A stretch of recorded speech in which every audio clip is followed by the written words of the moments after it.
Sección 10.4. La vida consagrada en estado de conversión y misión.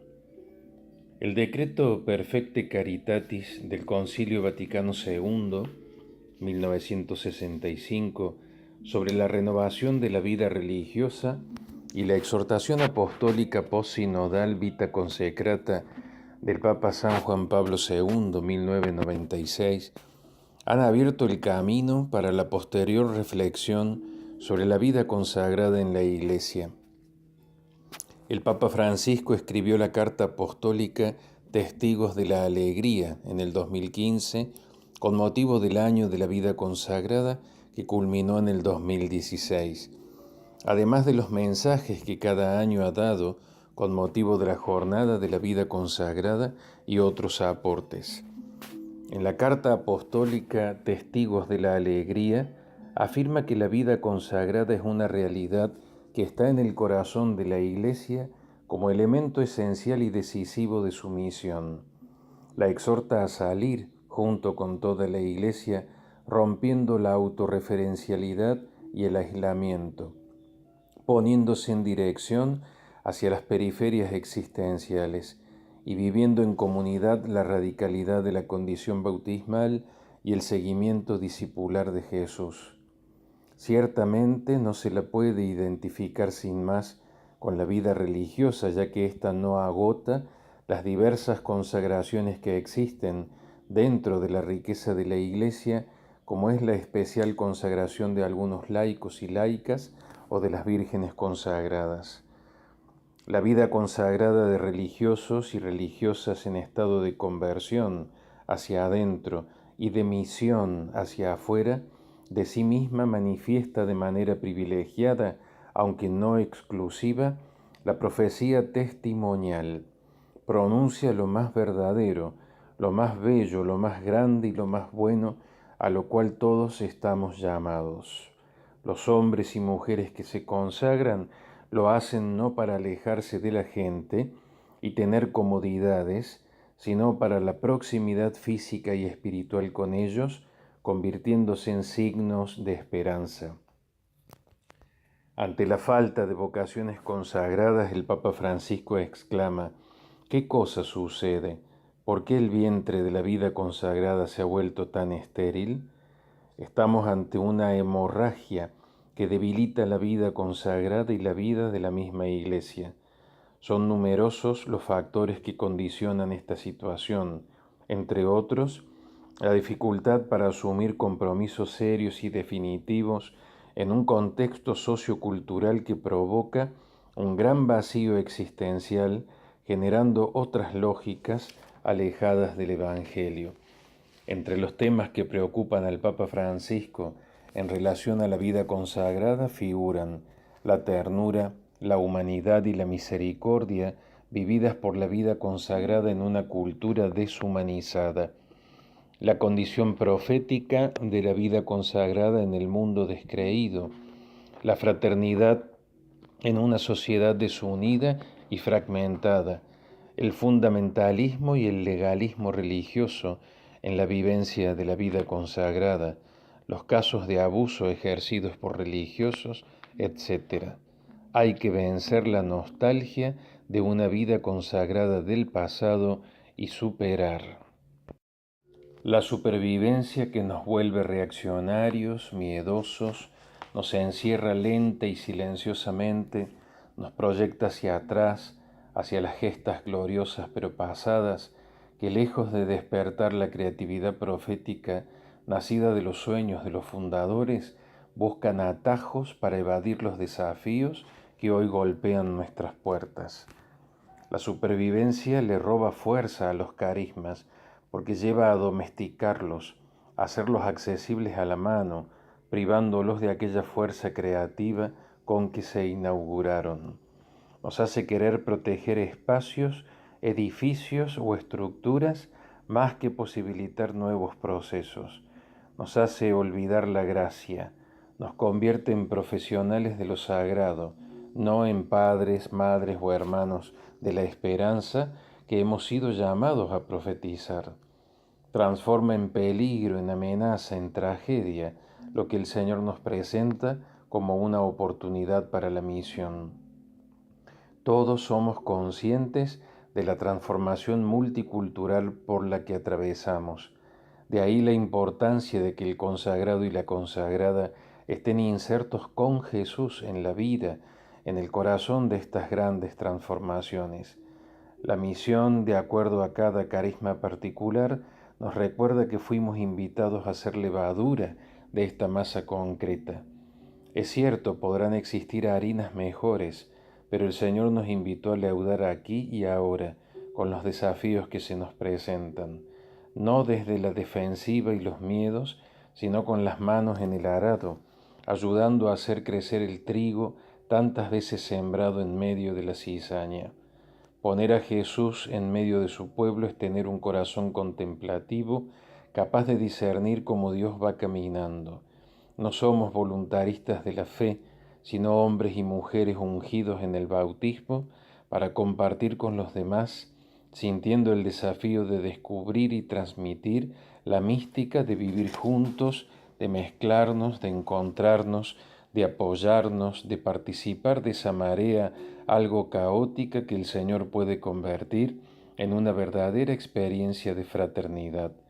Acompañemos a Jesús en el encuentro con su pueblo, no desde el lamento o la ansiedad de quien se olvidó de profetizar, sino en la alabanza y en la serenidad, no en la agitación, sino en la paciencia de quien confía en el Espíritu, Señor de los sueños y de la profecía, y así compartamos lo que nos pertenece, el canto que nace de la esperanza.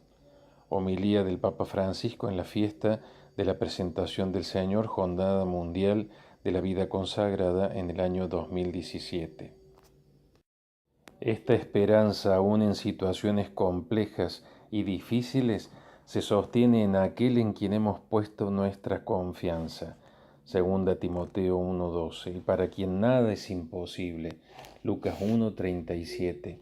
Esta es la esperanza que no defrauda y que permitirá a la vida consagrada seguir escribiendo una gran historia en el futuro, al que debemos seguir mirando, conscientes de que hacia Él es donde nos conduce el Espíritu. No hay que ceder a la tentación de los números y de la eficiencia, y menos aún a la de confiar en las propias fuerzas. Con Benedicto XVI, repito, no se unan a los profetas de desventuras que proclaman el final o el sinsentido de la vida consagrada en la iglesia de nuestros días. Más bien continuemos y reemprendamos siempre nuestro camino con confianza en el Señor. Carta apostólica del Papa Francisco, Testigos de la Alegría. Punto 3. Entre los consagrados y consagradas no se vean caras tristes, personas descontentas e insatisfechas, porque un seguimiento triste del Señor es un triste seguimiento. Al igual que todos los otros hombres y mujeres, sentimos dificultades, las noches del espíritu, la decepción, la enfermedad y la pérdida de fuerzas debido a la vejez. Precisamente en esto deberíamos encontrar la perfecta alegría y aprender a reconocer el rostro del Señor que se hizo en todo semejante a nosotros. El Papa Francisco exhorta que la vida consagrada, sus obras apostólicas y sus recursos materiales se habrán dado acogida a los refugiados y cercanía a los pobres, teniendo creatividad en la catequesis, en el anuncio del Evangelio y en la iniciación a la vida de oración. Que se abran, espero que se aligeren las estructuras, se reutilicen las grandes casas religiosas en favor de obras más acordes a las necesidades actuales de la evangelización y de la caridad, y se adapten a las nuevas necesidades. Esto supone la audacia y la generosidad de una real conversión pastoral. Para dar comunitariamente estos pasos hay que primero purificar el corazón, haciendo memoria de todo lo que el Señor hizo por nosotros. Nuestra vocación es memoriosa porque sabe reconocer que ni la vida, ni la fe, ni la iglesia comienzan con ninguno de nosotros. La memoria mira al pasado para encontrar la savia que ha irrigado durante siglos el corazón de los discípulos. Así reconoce el paso de Dios por la vida de su pueblo. Los consagrados no están llamados a suplantar al Señor, simplemente se les pide trabajar con el Señor, codo a codo, sin olvidarse nunca de que no ocupan su lugar. El discípulo sabe que siempre secundará al Maestro. Nos hace bien saber que no somos el Mesías. Nos libra de creernos demasiado importantes y ocupados. Nos libra de la tentación de los mesianismos. Esta tentación se combate de muchos modos, también con la risa. Aprender a reírse de uno mismo da la capacidad espiritual de estar delante del Señor con los propios límites, errores y pecados. Un lindo test espiritual es preguntarnos por la capacidad que tenemos de reírnos de nosotros mismos. Cuidémonos de esa gente tan importante que se ha olvidado de sonreír. A aquellos que tengan el servicio de la autoridad, les pido no se vuelvan autorreferenciales. Traten de cuidar a sus hermanos, procuren que estén bien, no sean profesionales de lo sagrado, olvidándose de su pueblo y de dónde los sacó el Señor. El religioso, sacerdote, consagrada, consagrado, es una persona memoriosa, alegre y agradecida. Sin agradecimiento se puede ser buen ejecutor de lo sagrado, pero faltará la unción del Espíritu para ser servidores. El pueblo fiel de Dios tiene olfato y sabe distinguir entre el funcionario de lo sagrado y el servidor agradecido, entre el memorioso y el olvidadizo. El pueblo de Dios es aguantador y reconoce a quien lo sirve. Hay que cuidarse de la tentación del Hijo único que quiere todo para sí. Al contrario, la vida religiosa debe ser generosa, incluso en recíproca integración intergeneracional, especialmente cuando sufre de escasez vocacional y en tiempos en que la cultura minusvaloriza a los adultos mayores. En la vida religiosa esa práctica no puede ser asumida. Nunca hay que hacer descartes generacionales, sino acompañarse, porque si los jóvenes están llamados a abrir nuevas puertas, los ancianos tienen las llaves. La juventud de un instituto está en ir a las raíces. No hay futuro sin este encuentro entre ancianos y jóvenes. No hay crecimiento sin raíces y no hay florecimiento sin brotes nuevos. Nunca profecía sin memoria, nunca memoria sin profecía. La vida frenética de hoy lleva a cerrar muchas puertas al encuentro. No vaya a suceder que miremos más allá la pantalla del celular que los ojos del hermano, o que nos fijemos más en nuestros programas que en el Señor, porque cuando se ponen en el centro los proyectos, las técnicas y las estructuras, la vida consagrada deja de atraer y ya no comunica, no florece. Así, mientras la vida del mundo trata de acumular, la vida consagrada deja las riquezas que son pasajeras. La vida del mundo persigue los placeres y los deseos del yo. La vida consagrada libera el afecto de toda posesión para amar completamente a Dios y a los demás. La vida del mundo se empecina en hacer lo que quiere. La vida consagrada elige la obediencia humilde como la libertad más grande. Tener al Señor es el antídoto contra el misticismo aislado y el activismo desenfrenado, y superar la retórica estéril de los viejos tiempos pasados para acabar con el aquí no hay nada bueno. La vida religiosa es el amanecer perenne de la Iglesia. El Papa Francisco también redimensiona la vida contemplativa dentro de la Iglesia como discipulado misionero a la luz de la oración y el anuncio testimonial.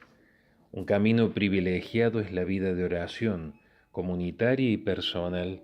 Ella es el núcleo de la vida contemplativa, una oración que es siempre misionera y logra unirse a los hermanos en las variadas circunstancias en las que éstos se encuentran y rezar para que no les falte el amor y la esperanza. Así la vida en clausura tiene un alcance misionero y universal y un papel fundamental en la vida de la Iglesia. Rezan e interceden por muchos hermanos y hermanas presos emigrantes, refugiados y perseguidos, por tantas familias heridas, por las personas en paro, por los pobres, por los enfermos, por las víctimas de dependencias, por no citar más que algunas situaciones que son cada día más urgentes. Ustedes son como los amigos que llevaron al paralítico ante el Señor para que lo sanara. Marcos 2, 1, 12. Por la oración ustedes curan las llagas de tantos hermanos. La vida de clausura no encierra ni encoge el corazón, sino que lo ensancha por el trato con el Señor y lo hace capaz de sentir de un modo nuevo el dolor, el sufrimiento, la frustración, la desventura de hermanos que son víctimas en esta cultura del descarte de nuestro tiempo. Que la intercesión por los necesitados sea la característica de sus plegarias, y cuando sea posible ayúdenlos no solo con la oración, sino también con el servicio concreto. Cuando se vive la vocación en fidelidad, la vida se hace anuncio. Les pido que no dejen de dar ese testimonio. Francisco a las monjas de clausura, en el 2018.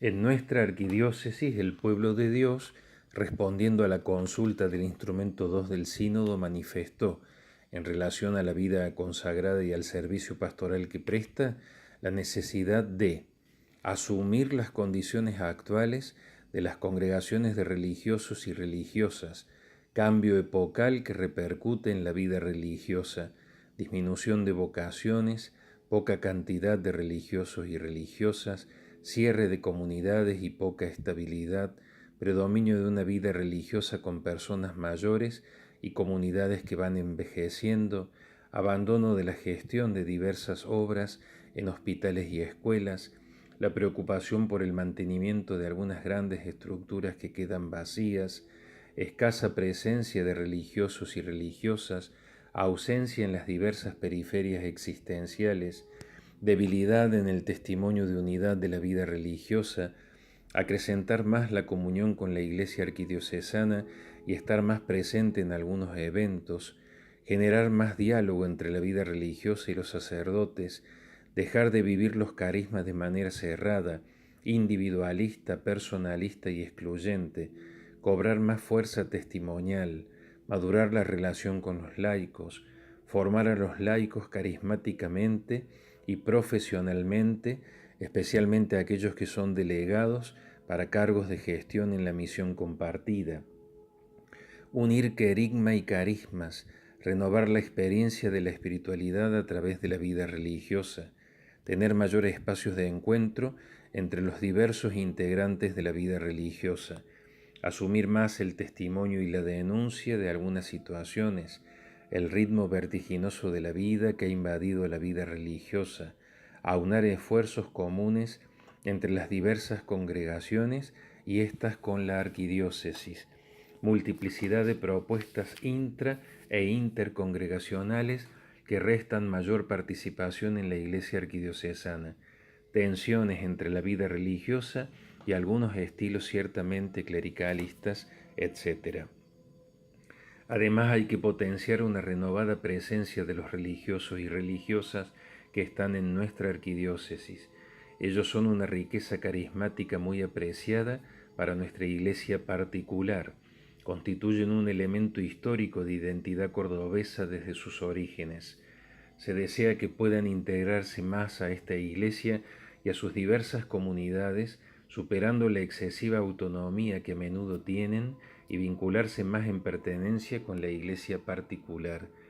Muchas veces las comunidades religiosas se autoalimentan de sus recursos espirituales y pastorales con servicios solo para sí mismas. Se espera que presten servicios concretos a las comunidades menos favorecidas, conozcan mejor las normativas arquidiocesanas y no solo el derecho canónico y las reglas y constituciones de la propia congregación. Se vinculen con un sentido de pertenencia mayor y trabajen pastoralmente con diversas comisiones arquidiocesanas, Junta de Educación, Junta de Catequesis, Pastoral de Adicciones, Pastorales Sociales.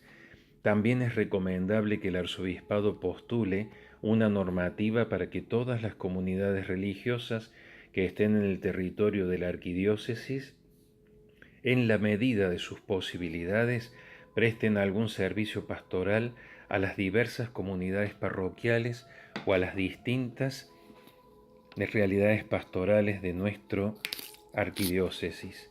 Además, se anhela que la Junta de Religiosos y Religiosas interactúe más con los organismos arquidiocesanos, compartiendo su riqueza en la formación espiritual y pastoral e incidiendo y participando más en el plan pastoral arquidiocesano para que puedan apropiárselo desde su identidad. Por último, repensar la solicitud que a veces hacen de capellanes para comunidades muy reducidas, con escasa presencia en la pastoral de una comunidad parroquial y con poca inserción arquidiocesana.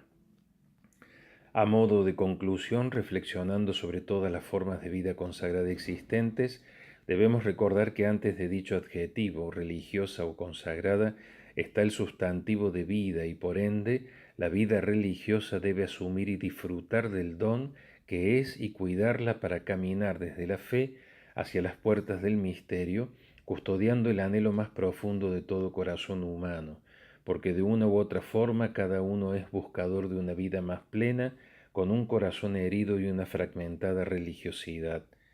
La vida religiosa artesana de la realidad humana y del encuentro con Dios es tal cuando llega a ser acabadamente plena. Para eso hay que alimentarla de sueños y de utopías, de esperanza y de felicidad, de sanación y de libertad. Sección 10.5. El diácono, signo del servicio y del cuidado de Jesús en la Iglesia y en el mundo. En el libro de los Hechos de los Apóstoles, Hechos 6, 1, 7, aparecen los primeros cristianos quejándose a los apóstoles de que sus viudas y sus huérfanos no eran bien atendidos. Para resolver tal situación hacen una reunión, un sínodo, entre los apóstoles y los discípulos y se instituyen a los diáconos para el servicio de la palabra y la disponibilidad a los pobres. El diaconado es una vocación, un carisma, un ministerio y un servicio con identidad teológica, pastoral y espiritual propia, que no se define por carencia, por vinculación, por complementación o por relación a los otros grados del sacramento del orden sagrado. No son pastores de segunda, no es un medio sacerdote o medio laico, ni un intermediario eclesial entre los sacerdotes y los laicos, ni entre los pastores y los fieles. Tampoco es un laico cualificado o más preparado. El diaconado no es una promoción, un premio consuelo, una opción por descarte, un camino complementario para quienes por diversas razones no pueden formarse para sacerdotes. No es un privilegio para ascender eclesialmente o para destacarse con un protagonismo relevante en la comunidad o ejercer un cierto poder o influencia. No se puede elegir porque la trayectoria profesional se ha terminado y se goza de un tiempo personal que se necesita invertir. No hay que agregar otros servicios a los que ya la persona presta eclesialmente. El número de diáconos permanentes presenta actualmente una tendencia creciente. Es necesario un serio y profundo discernimiento vocacional en el que se reconozcan los signos vocacionales, aptitud física, psicológica, intelectual, moral y espiritual, recta intención, deseo de responder al llamado de Dios y capacidad fundamental para ejercer dicho ministerio.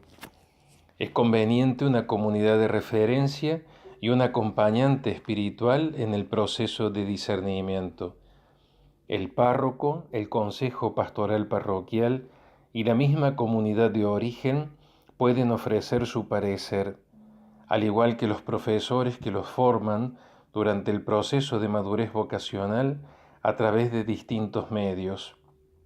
Formación intelectual encuentros, convivencias, retiros, participación en la Semana del Clero y otras instancias formativas. La presentación del candidato al obispo debe ser realizada por el párroco con su correspondiente informe y fundamento. La situación laboral y previsional del candidato es muy importante, sobre todo si está casado y sostiene a una familia. Este punto es relevante incluso cuando reciba una asignación económica por su ministerio en la comunidad a la cual sirve, ya que generalmente no es este su principal sostén económico. La incorporación de hombres casados, interactuando con el clero sacerdotal célibe, supone una riqueza que requiere adaptación tanto para los sacerdotes y los diáconos como para las comunidades. En la antigüedad los diáconos estaban vinculados fuertemente a la figura del obispo. Esto implicó que el vínculo entre diáconos y sacerdotes estuviera amenazado por competencias pastorales y prejuicios.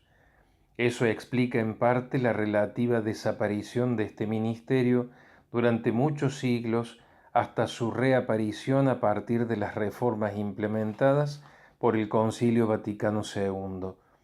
Ahora que el número de los diáconos se va afianzando, no deben transformarse en un grupo de factor de presión intraeclesial y actitud sindical como ocurre en algunos lugares. Al igual que los presbíteros forman parte del clero. Cuando la identidad y la misión de cada uno están claras, es preciso construir la comunión cada uno desde su lugar. Es deseable que los diáconos, los seminaristas y los sacerdotes jóvenes pudieran tener instancias formativas comunes. Por su parte, los sacerdotes deben acrecentar la valoración positiva de los diáconos con una disposición fraterna de cooperación personal y relación cercana, no impidiendo, sino al contrario, favoreciendo la inserción del diácono en la comunidad, propiciando instancias comunes de vida, de ministerio y de formación.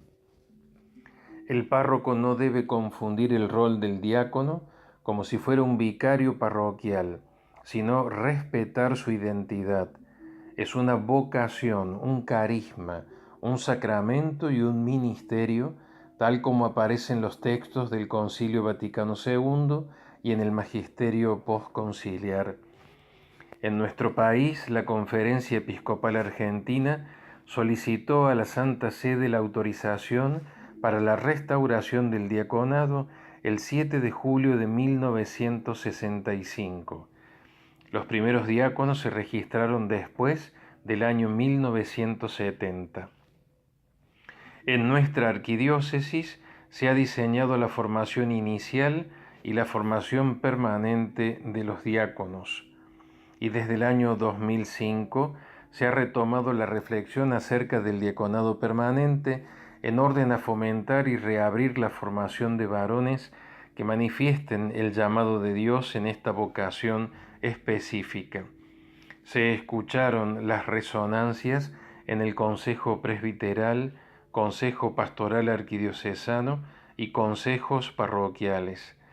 No consistió en una consulta, sino en una resonancia de pareceres cuyo denominador común fue la formación en consonancia con el camino pastoral arquidiocesano, así como también el profundo conocimiento de las realidades y culturas cordobesas y la necesidad de implicar a todo el pueblo de Dios con la oración para suscitar, aceptar, integrar y acompañar este ministerio. El diaconado permanente coexiste con el sacramento matrimonial, la familia, el trabajo y la profesión particular. La vocación y el ministerio se viven, en la mayoría de los casos, integradas a la vocación matrimonial y familiar, en comunión con el pueblo de Dios y en una comunidad concreta. El diácono, cuando es casado y tiene esposa e hijos, ya que también pueden existir diáconos célibes por soltería como también diáconos viudos, asume la complementación carismática, espiritual y pastoral desde su vocación esponsal. Coexisten en él dos sacramentos con su riqueza propia y complementaria. El matrimonio, expresión del amor humano y divino, lo impulsa a una mayor entrega en el ministerio, alianza del Señor con la comunidad de la cual es signo vivo, con su servicio, conjugando dos vocaciones y dos carismas. Sin embargo, la vocación diaconal no es vocación del matrimonio en cuanto pareja. La esposa no se convierte en diaconisa, sino que es un llamado personal, aun cuando sea necesaria firmar la autorización por parte de la esposa. La presencia y la intervención de la mujer y de los hijos del diácono en las comunidades a las que sirve deben ser muy delicadas y respetuosas. No confieren ningún privilegio de actuación, de protagonismo, de delegación y de decisión.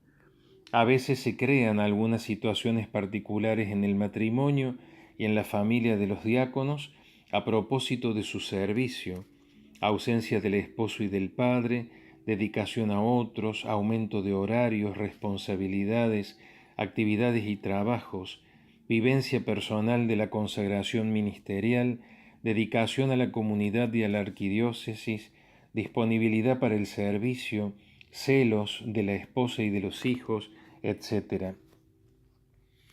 Muchas veces los candidatos casados comparten algunas instancias formativas con sus esposas, a las cuales es conveniente ofrecerles acompañamiento y formación espiritual y pastoral en relación al sacramento y al ministerio de sus cónyuges. El diácono debe vivir su ministerio pastoral sin clericalismos ni activismos. Cuando participa en la liturgia y ejerce el ministerio, no debe tomar el lugar del obispo o del presbítero, sino que tiene su propio rol. El ejercicio de la caridad pastoral lo hace estar al servicio de las nuevas pobrezas, expresadas en la pobreza material, la pobreza espiritual y la pobreza cultural, atendiendo especialmente a diversas periferias. Su servicio puede estar ligado a cáritas, catequesis, pastoral familiar, pastoral social, pastoral solidaria, pastoral de la salud, pastoral educativa, pastoral carcelaria, pastoral funeraria y atención en los cementerios, etc. El anuncio del Evangelio lo realiza en la liturgia de la palabra, las celebraciones, el ejercicio de la caridad y el testimonio. Su perfil requiere cualidades humanas y cristianas: acogida, sobriedad, paciencia, afabilidad, fiabilidad, bondad, misericordia, espíritu de entrega y sacrificio, entre otras. Estas virtudes construyen su perfil pastoral. La formación de los diáconos debe ser cualificada y seguir acrecentándose institucional y profesionalmente, en lo intelectual, en lo espiritual y en lo pastoral. Esta formación puede darse desde un instituto de formación superior que posibilite el reconocimiento de la trayectoria académica, una escuela de ministerios o una escuela de diaconado permanente.